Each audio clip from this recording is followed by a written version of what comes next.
What's good, y'all? Welcome back to the Heat of the Moment podcast, episode 5. Before we jump into this video, y'all go ahead and like the video, subscribe, turn on the post notifications so you know every time I post. And y'all drop a few comments. Y'all go ahead and check out the other content that I got going on Rude Boy TV. Appreciate the support in advance. But we're going to jump right into the video. So there's been a lot going on in the NBA the last 24, 48 hours. The rumors, the heat, it's been buzzing around Bradley Beal. And ultimately we had a blockbuster trade. We got Bradley Beal going to the Phoenix Suns. Sheesh. Bradley Beal to the Phoenix Suns for Chris Paul, Landry Shamet, second round picks, and a couple pick swaps. That's all it took to land Bradley Beal in Phoenix with Kevin Durant, Booker, and DeAndre Ayton. So a lot of people are like, dang, they couldn't get not one first round picks, sometimes you might throw six first round picks for D Mitch or for Gobert, and then sometimes you may just get chump change for Bradley Beal.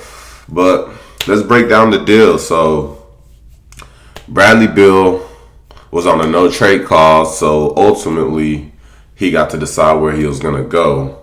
And that doesn't put much power in the GM's hands of the team that's trading him. So it was down between the Phoenix Suns and the Miami Heat, contenders that Bradley Beal wants to go to. I'm like, okay, I'm a Miami Heat fan, so I'm like, okay, Miami in the mix. I can dig Bradley Beal, but I'd rather have Levine or Dame Dollar. But then I started seeing to get Bradley Beal, we wouldn't need to trade Tyler Hero. So I was like, okay. So our offer was Lowry and Duncan Robinson, or Lowry and Victor Oladipo with some first round picks for Bradley Beal, which is cool for me. I'm like, okay, if we could keep Tyler Hero, bring in Bradley Beal, we a problem. We a problem. But the Phoenix Suns offer was Shamet and Chris Paul. So both offers had the loaded contract that they're trying to get rid of. An aging Chris Paul, an aging Lowry, 30 mil plus on both sides. 1 year left on the deal. So that was the start of it. Phoenix Suns had Landry on one more year that's non-guaranteed for 11 mil, and then a contract of an option for the team to pick up the last year for another 11 mil. So whereas Duncan Robinson got I think 2 more years of 18 mil on the contract, and that's guaranteed. He has 2 more years, an $18 million contract, a $19 million.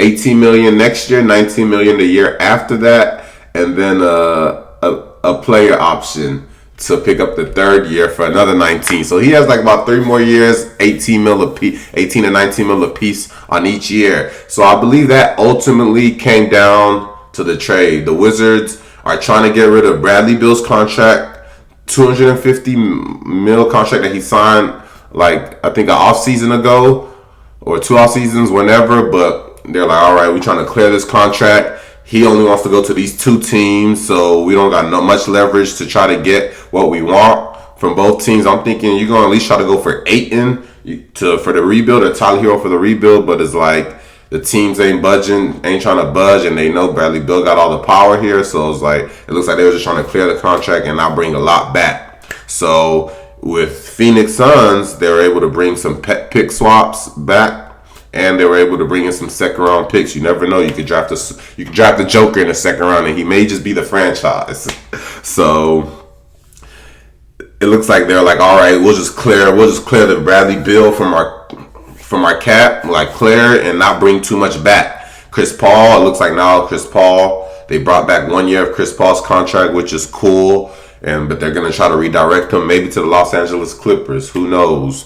But if they would have went with Miami, they would have been bringing back Duncan Robinson's contract, which is all right, 3 more years of $60 million, close to $60 million left on it. And it's I don't think they like Duncan Robinson that much. So Sham is like, all right, we got 2 more years. The next year's even non-guaranteed, and then we versus Duncan Robinson. It's like, and then they're like, they wanted the first round picks too. So I was like, Miami probably was like, we're gonna hold on to our first round picks. We're trying to go get a big fish like Dame Dollar. So Phoenix was, they don't got first round picks left anyway. So all they had to offer was the pick swaps. So ultimately, Phoenix, I think Washington went Phoenix's direction because Sham was a better pickup than Duncan Robinson. And what's left was Chris Paul. Chris Paul's trying to get redirected elsewhere. He's still trying to compete for a title. He's damn near 40, 38, 39, whatever he is. Still trying to compete, but as word on the street is he might be going to the Clippers. Cool. So what's left is Miami Heat lost. Okay, Miami Heat lost. They didn't get Bradley Beal. They're turning that direction on Damian Lillard. Hopefully we can land Damian Lillard, because if we can't land Damian Lillard, it's like I'd rather land Bill, keep Hero, than land Damian Lillard and have to trade Tyler Hero in a lot. It's like, but it would have been a massive, like the payroll of Phoenix is massive right now. It's unbelievable right now. But it would have been the same way for Miami had we got Bill. But that's that. So what does that mean for the NBA? What does that Bradley Beal to the Phoenix Suns? What does that mean for the NBA? Not much. Like last year, them boys got sent home by the Joker in 6, and he was playing with them boys. Okay, this upcoming year, he might take y'all boys serious. It's probably gonna be Denver in 5. Hey man, you mean you got Phoenix? You got a bunch of scorers. What you gonna try to do? Outscore everybody in the West? Relax. Like none of them boys in Phoenix want to play D. None of them boys want to play D, so they just gonna try to outscore boys and let them boys drop 150 on them. It's like that the defense is gonna lock up in the playoffs, and you're gonna have to get down to that grip ball. And if you ain't playing that gritty ball, if you're not playing that grip ball, if you're not just out there gutter with it, hey man, you're gonna get sent home. You gotta have that D. You saw Joker and them boys had that D. They had that D in the freaking playoffs, but I think like if they're not on the same bracket, same side of the bracket as Denver, they could get set. They can probably meet Denver in the Western Conference Finals, but shoot, I feel like the only team that could stop them. All right, let me be realistic. The only team that could stop them is Denver. Are they better than Denver? I don't think they have enough. I don't think there's a lot of things going for them. Durant may not be healthy. Booker has his series of injury issues. Who knows if he'll be healthy? Barn, they're all healthy. The only team that could stop them is the Joker and the Nuggets or whatever. But if they are healthy, let me not say the only team, because I still feel like they could lose against them. Nah, it's the Joker. That's the only team that could stop this team right now.